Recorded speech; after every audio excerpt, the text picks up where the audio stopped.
There's a lot of content on the internet talking about one of the main issues for ADHDers, which is them not having the ability to complete the tasks. And the content is good, but it's only touching the surface, and it's definitely not going deep, like in order to help you to understand where's that coming from.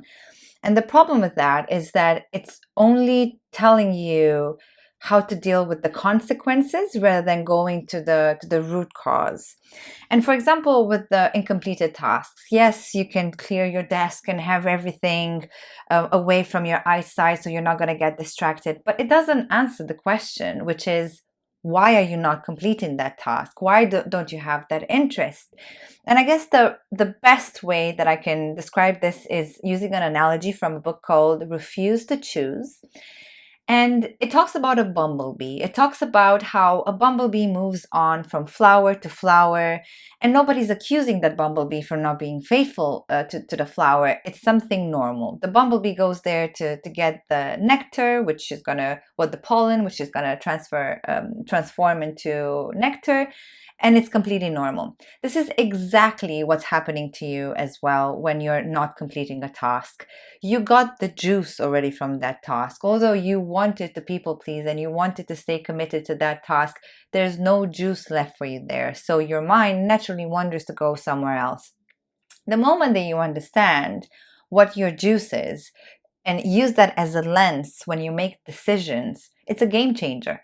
You're not going to put yourself in situations where you're going to be bored out of your skin. You're not going to be able to say, well, you are going to be able to say yes, but you're going to choose not to say yes to tasks that you know that are not going to have your interest. And some of the common interests that I see in ADHDers is curiosity, is novelty, is expertise, it's knowing a bit about everything. So there's people that genuinely don't want to be an expert in something. They just want to know little in everything, right? So the moment that they conquer 10% of a subject, they're going to move on to something else. Knowledge in the ADHD world makes the difference. But I really want you to dig deeper to really understand your brain, because the moment that you understand your brain, you can use this for the rest of your life. This is not something that you're going to just apply for this project. This is something that you can transfer to the next project as well.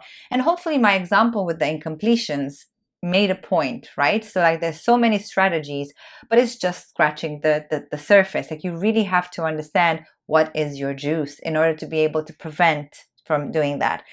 And the difference is similar to stopping a car when it's going 100 miles an hour versus stopping a car when it's going 1 mile an hour. So if you catch it before it even starts or just as it started, then you have much more power in doing something about it rather than if you wait until it has a lot of speed and a lot of power, then try to stop it. It's the equivalent of someone jumping without a parachute from an airplane and saying, please, can you help me? Please, can you help me stop this? No, I can't. Just wait until it's gonna stop and then learn something from it. And the next time, don't jump out of an airplane without a parachute. So I really don't want you to feel the negativity in putting pressure on yourself and not succeeding, because some of the advice out there is just scratching the surface. It's just giving you 10%. So you really have to address the power from the root. You really have to undo some of the things that deep down in order to be able to see some differences. And again, it's really an advantage, the fact that you're not able to complete a task.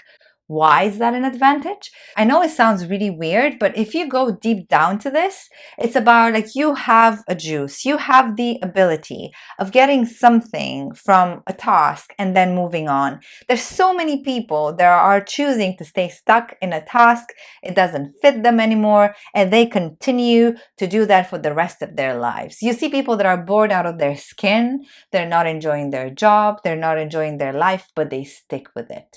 And they turn 50, then turn 60, and they're still there, but they didn't like that since they were 30. An ADHDer is not going to be able to do that. And I said this before, and I'm going to say it again. One of the main benefits with ADHDers is that they don't have a way out other than really understanding their brain. Because society is going to spit them out. So the only thing that you could do is really understand yourself so you could play to your advantage. There are people that go for the entire of their life without working on themselves. With ADHD, they're not going to be able to do that because they're going to be penalized to such a level.